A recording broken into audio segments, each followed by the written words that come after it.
हिंदुस्तान विविधताओं वाला देश है। यहाँ के पर्वों में भी विविधताएं हैं और इनमें सबसे ज़्यादा विविधता होली में है।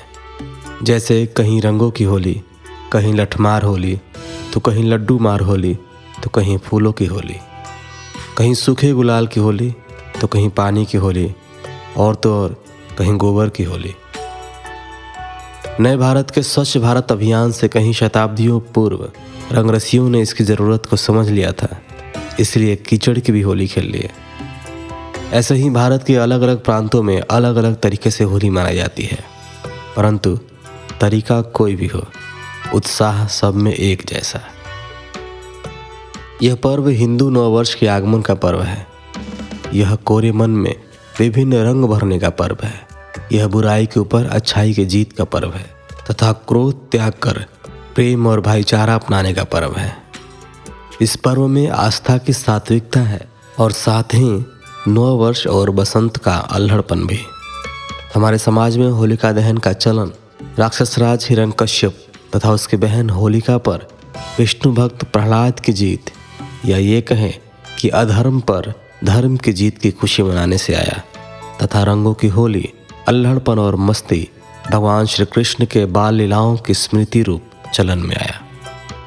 हालांकि इस पर्व से जुड़ी और भी पौराणिक कथाएं लोक में फैली हैं, जो कि पूर्ण रूप से आस्था का विषय है, लेकिन सामान्य तौर पर आप इसे मौसम की खुश मिजाजी और कृषि का पर्व भी मान सकते हैं।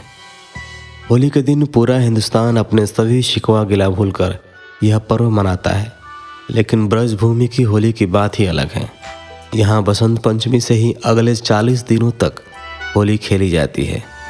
ब्रज की होली कई मायनों में सबसे अलग है। सच कहिए तो बिना ब्रज की होली खेले होली अधूरी है। होली के त्यौहार से 1 महीने पहले ही यहाँ होली शुरू हो जाती है। ब्रजवासियों के अंदर होली को लेकर एक अलग उत्साह देखने को मिलता है। ढोलक की थाप और मंजीरों की झंकारों के साथ ब्रज की होली की रौनक और भी गुंजायमान लगती है। ब्रज में रंगों के अलावा लड्डुओं की भी होली खेली जाती है।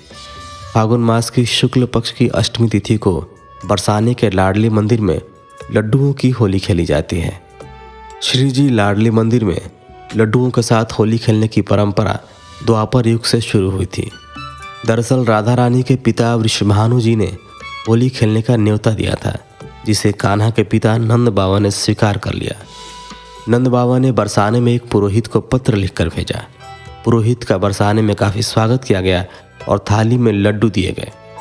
इसके बाद बरसाने की गोपियों ने पुरोहित को रंग लगाना शुरू कर दिया और पुरोहितों ने लड्डू मारने शुरू कर दिए। इस दिन के बाद से लड्डू मार होली खेलने की परंपरा शुरू हो गई। नंदगांव, बरसाना, मथुरा, वृंदावन में रंगों की होली के साथ साथ लठमार होली भी खेली जाती है। इस होली को देखने के लिए देश विदेश से लाखों की संख्या में लोग ब्रज में आते हैं और लठमार होली का आनंद लेते हैं। फागुन मास की शुक्ल पक्ष की नवमी तिथि को राधा रानी की नगरी बरसाने में लठमार होली खेली जाती है। इस होली को खेलने के लिए नंदगांव के ग्वाल बाल राधा रानी के महल आते हैं और फिर बरसाने की सखियां ग्वाल बालों के साथ लठमार होली खेलती हैं। रमन रेती में कृष्ण और राधा रानी के भक्त फूलों की होली खेलते हैं। माना जाता है कि भगवान कृष्ण होली खेलने की शुरुआत इसी स्थान से करते थे। इसी ब्रज में होली का शुभारंभ रमन रेती में फूलों की होली के साथ किया जाता है।